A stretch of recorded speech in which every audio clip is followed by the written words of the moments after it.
അല്ലാഹുവിന്റെ പ്രവാചകന്മാരാ. ആദം നബി അലൈഹിസ്സലാം മുതൽ അഷ്റഫുൽ ഖൽഖായ തങ്ങൾ വരെയുള്ള 1,24,000 പരം വരുന്ന അംബിയാ മുർസലീങ്ങളുണ്ടല്ലോ. അവര് ജന്നാത്തുൽ ഫിർദൗസിന്റെ അവകാശികളാണ്. രണ്ടാമത്തെ അവകാശി ആരെന്നറിയുവോ? അത് അല്ലാഹുവിന്റെ ദീനിന് വേണ്ടി പോരാടിയവരുണ്ടല്ലോ, അല്ലാഹുവിന്റെ ദീനിന് വേണ്ടി ശഹീദായവരുണ്ടല്ലോ. ആ സുഹദാക്കൾക്ക് കിട്ടുന്ന പ്രതിഫലമാണെന്ന് ആദരവായ പ്രവാചകൻ നബി മുഹമ്മദ് മുസ്തഫ. നബി മുഹമ്മദ് മുസ്തഫ, നബി മുഹമ്മദ് മുസ്തഫ. അല്ലാഹുവിന്റെ പ്രവാചകൻ പറഞ്ഞു, പോകുകയാണെങ്കിൽ ജന്നാത്തുൽ ഫിർദൗസിൽ പോകണം. സ്വർഗത്തിൽ പോകുകയാണെങ്കിൽ ജന്നാത്തുൽ ഫിർദൗസ് എന്ന സ്വർഗത്തിൽ പോകണമെന്ന് നബി മുഹമ്മദ് മുസ്തഫ. നബി മുഹമ്മദ് മുസ്തഫ സല്ലല്ലാഹു അലൈഹി വസല്ലം. ആരെങ്കിലും അല്ലാഹുവിനോട് ദുആ ചെയ്യുമ്പോൾ സ്വർഗം ചോദിച്ചാൽ സ്വർഗം തരണേ എന്നല്ല, ജന്നാത്തുൽ ഫിർദൗസ് എന്ന സ്വർഗം ചോദിക്കണേ എന്ന് നബിയുനാ റസൂലുള്ളാഹി. അള്ളാഹു നമുക്കൊക്കെ അവിടെ എത്താൻ ഭാഗ്യം നൽകി അനുഗ്രഹിക്കുമാറാകട്ടെ.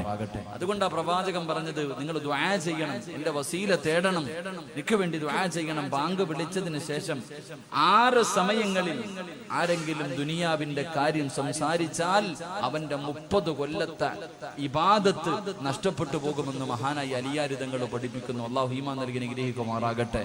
സംസാരിക്കാൻ പാടില്ലാത്ത 1ാമത്തെ സമയം ബാങ്ക് വിളിക്കുമ്പോഴാണ്.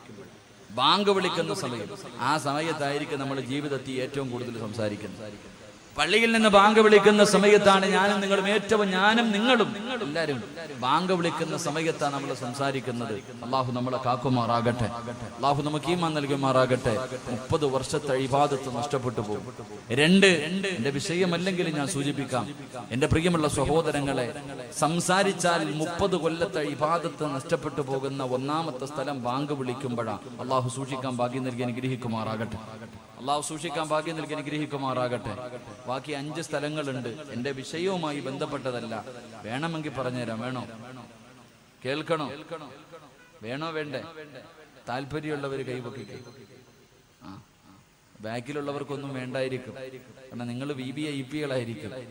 നിങ്ങൾ 100ാമത്തെ സ്വർഗത്തിന്റെ മുകളിൽ ഇനി 101 പോകാതിരിക്കുന്നവരാ. എന്റെ പ്രിയമുള്ള സഹോദരങ്ങളെ, സ്വർഗത്തിൽ പോകാനൊന്നുമില്ല. ഒരൊറ്റ വട്ടം സംസാരിച്ച 30 കൊല്ലം.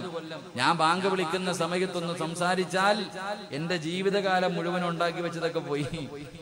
ഞാൻ എന്റെ 30 വയസ്സായി, 31ാമത്തെ വയസ്സിലേക്ക് കടക്കുന്നു. എന്റെ പ്രിയമുള്ളവരെ, ഞാൻ ഒരൊറ്റ പ്രാവശ്യം സംസാരിച്ച എന്റെ ആയുസ്സിൽ വഴുതു പറഞ്ഞതും പള്ളി കെട്ടിക്കൊടുത്തതും സദക്ക വാങ്ങിക്കൊടുത്തതും എല്ലാം പോയി. ഒറ്റ പ്രാവശ്യം സംസാരിച്ച പിന്നെ എന്താ ബാക്കി ഉണ്ടാവുക? അള്ളാഹു നമ്മളെ കാക്കുമാറാകട്ടെ. അപ്പൊ 1ാമത്തെ സമയം ബാങ്ക് വിളിക്കുന്ന സമയം. 2 അള്ളാഹുവെ പടച്ചവനെ, ഇൽമിന്റെ മജ്ലിസിൽ ഇരുന്ന് സംസാരിക്കല്ലേ എന്ന് മഹാനായ സയ്യിദുനാ അലി ഇബ്നു അബീ താലിബ് റളിയല്ലാഹു തആല. ഇൽമിന്റെ മജ്ലിസിൽ, ഇത് സ്വർഗമാണ്, നല്ല കാര്യം പറയുന്ന സ്ഥലത്ത് വന്നിരുന്നിട്ട് ചർച്ച ചെയ്യാൻ പാടില്ല. വയത് പറയുന്നത് കേൾക്കുക, ഇല്ലെങ്കിൽ ഇരുന്ന് ഉറങ്ങുക. ഇവിടെ ഇരുന്നിട്ട് വെറുതെ പ്രതിഫലം നഷ്ടപ്പെടുത്തിട്ട് ആവശ്യമില്ലാത്ത സംസാരം. പടച്ചവന് ചെറുപ്പക്കാരൊക്കെ പറയാറുണ്ട്, ഉസ്താദ് വയതിന് പോകുമ്പോ ഈ മൊബൈൽ ഉപയോഗത്തെ കുറിച്ചൊന്ന് പറയണം. അവിടെ ഇരുന്ന് വാട്സപ്പ് പ്രയോഗം നടത്തുന്നവരാ അല്ലേ? ഇൽമു പറയുന്ന സദസ് മജ്ലിസുകളിൽ ഇരുന്നിട്ട് എന്റെ പ്രിയമുള്ള സഹോദരങ്ങളെ സംസാരിക്കാൻ പാടില്ല. 3 അള്ളാഹുവിന്റെ വിശുദ്ധമായ ഖുർആൻ ഓതിക്കൊണ്ടിരിക്കുമ്പോ ഇടയ്ക്ക് കയറി സംസാരിക്കല്ലേ എന്ന് മഹാനായ സയ്യിദുനാ അലി അബീ താലിബ് റളിയല്ലാഹു അൻഹു. ഖുർആൻ ഓതിക്കൊണ്ടിരിക്കുമ്പോ ഇടയ്ക്ക് കയറി സംസാരിക്കാം. ഖുർആൻ ഓതിക്കൊണ്ടിരിക്കുന്നതിന് ഇടയിൽ അള്ളാഹു പടച്ചവനൊക്കെ സംസാരിക്കും. ബിസ്മിയൊന്നും ഓതത്തില്ല, വീണ്ടും ഓതര തന്നെ. നിന്റെ 30 കൊല്ലത്തെ ഇബാദത്ത് നഷ്ടപ്പെട്ടു പോകും. അതുപോലെ തന്നെ എന്റെ പ്രിയമുള്ള സഹോദരങ്ങളെ, നമസ്കാരത്തിന്റെ സമയം, നമസ്കരിക്കുന്നതല്ല, നമസ്കാരത്തിന്റെ സമയത്ത് പോലും കൈകെട്ടാൻ വേണ്ടി കയറി നിയ്യത്തൊക്കെ ചെയ്ത് എന്നിട്ട് സംസാരിക്കുന്നവരുണ്ട്. അതുപോലെ തന്നെ അവിടെ നിന്ന് പഠിപ്പിക്കുന്നുണ്ട്, എന്റെ പ്രിയമുള്ള സഹോദരങ്ങളെ, ഖബറിന്റെ ചാരത്ത് നിന്ന് സംസാരിക്കല്ലേ എന്ന് നബി മുഹമ്മദ് മുസ്തഫ. ഖബറിന്റെ ചാരത്ത് നിന്ന് സംസാരിക്കാൻ പാടില്ല. എന്റെ പ്രിയമുള്ള സഹോദരങ്ങളെ, എല്ലാ ചർച്ചകളും നടക്കുന്നത് പള്ളിക്കാട്ടില്ല. ഖബറിന്റെ ചാരത്ത് ഒരു മയ്യത്ത് കൊണ്ടുപോയി ദുനിയാവിന്റെ തൊലിക്ക് മുകളിൽ മോഹങ്ങളും സ്വപ്നങ്ങളും കണ്ട് ജീവിച്ചിരുന്ന പച്ചയായ ഒരു മനുഷ്യനെ കൊണ്ടുപോയി കുഴിച്ചിട്ടിട്ട് അവന്റെ നെഞ്ചത്ത് വാശിയോടെ 3 പിടി മണ്ണും വാരി എറിഞ്ഞിട്ട് പറയാറുണ്ട്, നിന്നെ മണ്ണിൽ നിന്ന് സൃഷ്ടിച്ചു, അവിടേക്ക് തന്നെ നിന്നെ മടക്കി എന്ന് പറഞ്ഞു മണ്ണും വാരി നെഞ്ചത്തിട്ടിട്ട് അവിടെ നിന്നുകൊണ്ട് സംസാരിക്കുന്നവരുണ്ട്. എന്റെ പ്രിയമുള്ളവരെ, ഖബറിന്റെ ചാരത്ത് നിന്ന് സംസാരിക്കാൻ സംസാരിക്കരുത്, ദുനിയാവിന്റെ കാര്യം സംസാരിക്കരുത്. നിന്റെ 30 കൊല്ലത്തെ ഇബാദത്ത് നഷ്ടപ്പെട്ടു പോകും. എന്റെ പ്രിയമുള്ള സഹോദരങ്ങളെ, ആറാമത്തത് ജനാസ കൊണ്ടുപോകുമ്പോൾ, ഒരു മനുഷ്യന്റെ മയ്യത്ത് ഇങ്ങനെ പള്ളിയിലേക്ക് അടക്കുന്നതിന് വേണ്ടി കൊണ്ടുപോകുമ്പോൾ പുറകെ കൂടെ ഇങ്ങനെ പറഞ്ഞിട്ട് പോകുന്നവരുണ്ട്. മയ്യത്ത് കൊണ്ടുപോകുമ്പോൾ ലാ ഇലാഹ ഇല്ലല്ലാഹ് എന്ന് പറഞ്ഞു കൊണ്ടുപോകും. അതിന്റെ കൂടെ അവന്റെ പച്ചയിറച്ചി തിന്നോണ്ട് പോകുന്നവരുണ്ട്. അള്ളാഹു നമ്മളെ കാക്കുമാറാകട്ടെ. അതുകൊണ്ട് 6 സ്ഥലങ്ങളിൽ സംസാരിക്കരുത്. അള്ളാഹു നമുക്ക് ഈമാൻ നൽകി അനുഗ്രഹിക്കുമാറാകട്ടെ. മഹാനായ നബി മുഹമ്മദ് മുസ്തഫ സ്വല്ലല്ലാഹു അലൈഹി വസല്ലമ തങ്ങളോട് സഹാബത്ത് ചോദിച്ചു, നബിയെ, പ്രവാചകന്മാരും ശുഹദാക്കളും മാത്രമേ ഈ സ്വർഗത്തിൽ പോകത്തുള്ളൂ? പ്രവാചകന്മാരും ശുഹദാക്കളും മാത്രമേ ഈ ജന്നാത്തുൽ ഫിർദൗസ് എന്ന സ്വർഗത്തിൽ പോകത്തുള്ളൂ? അവിടെ പോകാൻ വല്ല അവകാശമുള്ള വേറെ ആരെങ്കിലും ഉണ്ടോ? എന്റെ പ്രിയമുള്ള സഹോദരങ്ങളെ, ചില നല്ല കാര്യങ്ങൾ ആരെങ്കിലും തന്റെ ജീവിതത്തിൽ ചെയ്താൽ അവന് ഫിർദൗസ് എന്ന സ്വർഗമുണ്ടെന്ന് നബി മുഹമ്മദ് മുസ്തഫ. ആർക്കെങ്കിലും നാളെ പ്രവാചകന്മാരും ശുഹദാക്കളും കിടക്കുന്ന സ്വർഗത്തിലെ 100ാമത്തെ പദവിയിൽ നമ്മുടെ വാപ്പയായ ആദം നബി മുതൽ അഷ്റഫുൽ ഖൽഖായ തങ്ങൾ വരെ വരില്ല. ആ ലക്ഷക്കണക്കിന് പ്രവാചകന്മാരുടെ കൂടെ നടക്കാൻ നിനക്ക് ആഗ്രഹമുണ്ടോ? ചില നന്മകൾ നിന്റെ ജീവിതത്തിൽ ചെയ്താൽ നിനക്ക് എളുപ്പമായി അവിടെ എത്താൻ കഴിയുമെന്ന് നബി മുഹമ്മദ് മുസ്തഫ സ്വല്ലല്ലാഹു അലൈഹി വസല്ലമ തങ്ങൾ പറഞ്ഞു തരുന്നു. ആ എളുപ്പ വഴി നമുക്ക് പഠിക്കാം, ജീവിതത്തിൽ പ്രാവർത്തികമാക്കാം. അള്ളാഹു തൗഫീഖ് നൽകി അനുഗ്രഹിക്കുമാറാകട്ടെ. അവസാനം ഇവിടെ നിന്ന് പിരിയുമ്പോൾ ഞാനൊരു എളുപ്പ വഴികൾ പറഞ്ഞു തരാം. ഒന്നുകൂടെ കൂടിയാൽ മതി. നമുക്ക് ഇവരുടെ കൂടെ പോകാൻ, അവിടെ എത്താൻ ഒരു എളുപ്പ വഴി, ഒരു ഷോർട്ട് കട്ട് പറഞ്ഞു തരാം. ഇൻഷാ അല്ലാഹ് ജീവിതത്തിൽ ചെയ്യുക. അള്ളാഹു ഭാഗ്യം നൽകി അനുഗ്രഹിക്കുമാറാകട്ടെ. അവസാനം വരെ ഇരുന്നിട്ട് സഹിച്ച്, അവസാനം വരെ ഞാൻ പറയുന്നതെല്ലാം കേട്ട് സഹിച്ച് ഇവിടെ ഇരുന്നിട്ട് പിരിയുമ്പോ നിങ്ങൾക്ക് പറഞ്ഞു തരാൻ ഒരു ദിക്റുണ്ട്. അള്ളാഹുവിന്റെ പ്രവാചകൻ സ്വല്ലല്ലാഹു അലൈഹി വസല്ലമ തങ്ങളെ നിനക്ക് സ്വപ്നം കാണണോ? നമ്മുടെ മോഹമാണ് ഈ ദുനിയാവിൽ നിന്ന് കണ്ണടയുന്നതിന് മുമ്പ് അള്ളാഹുവിന്റെ പ്രവാചകനെ സ്വപ്നം കാണണമെന്ന് ആഗ്രഹിക്കാത്ത മുസ്ലിം ഇല്ല. ഖബറിനകത്ത് കിടക്കുമ്പോ അവിടെയും നിനക്ക് പ്രവാചകനെ കാണാൻ കഴിയും. ദുനിയാവിൽ ജീവിക്കുമ്പോഴും പ്രവാചകനെ കാണാം, ഖബറിനകത്തും പ്രവാചകനെ കാണാം. നാളെ പരലോകത്ത് പ്രവാചകന്റെ സഹായം നിനക്ക് കിട്ടും. നാളെ സ്വർഗത്തിൽ ജന്നാത്തുൽ ഫിർദൗസിൽ പ്രവാചകന്റെ കൂടെ നിനക്ക് കടക്കാൻ കഴിയുന്ന ഒരു ദിക്ർ ഞാൻ പറഞ്ഞു തരാം. അതെല്ലാ ദിവസവും നീ പറഞ്ഞാൽ അള്ളാഹു നിനക്ക് അതിനുള്ള ഭാഗ്യം തരുമെന്ന് നബി മുഹമ്മദ് മുസ്തഫ. ഒരേ ഒരു ദിക്ർ ഞാൻ പറഞ്ഞു തരാം.